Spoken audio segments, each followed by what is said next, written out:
Bakit ko pinili yung magtrabaho sa bahay? Kasi sa tamang tiyaga, kung tutuusin, mas malaki pa yung kikitain mo kaysa pumapasok ka sa opisina or corporate o kung ano man yan sa on-site ka.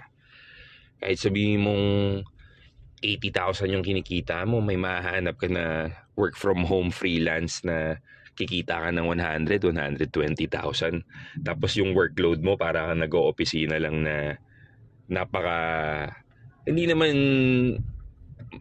hindi naman madali pero hindi stressful. Like it's just you have to work. Tapos you get paid well, you're at home, nasa-save mo yung oras mo sa biyahe, you spend time with your family more, mas less yung mga wino-worry mo kasi hindi mo na kailangan problema to look good, anong isusuot mo, anong amoy mo, 'di ba? Parang I mean, it's just less things to worry about. It's just much peaceful. Pero hindi naiintindihan ng tao na nandiyan yung opportunity, kailangan mo lang aralin, 'di ba? And you know, for me na marami na ako natulungan kung paano mag-transition from work into freelance or from fresh grad going into getting their own clients. You could earn anywhere between siguro mga 25 hanggang 40 as a starting. Depende kung anong papasukin mo.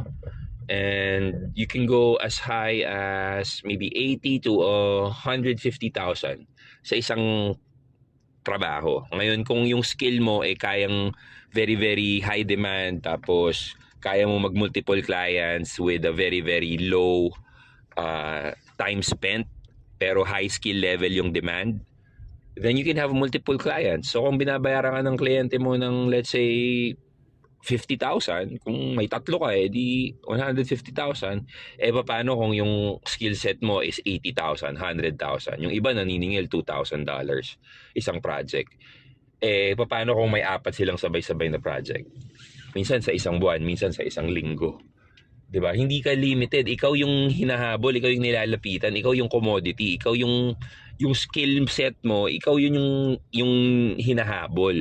Oo, mag-a-apply ka, pero dahil pinapaalam mo na eto ako, hindi dahil hoy kailangan ko ng trabaho.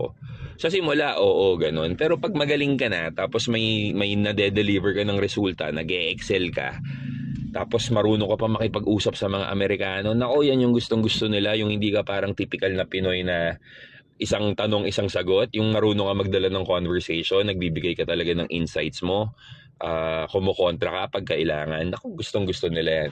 Dami ko nang natulungan na nagugulat sila na akala ko yun na yun, masayang-masaya na ako na promote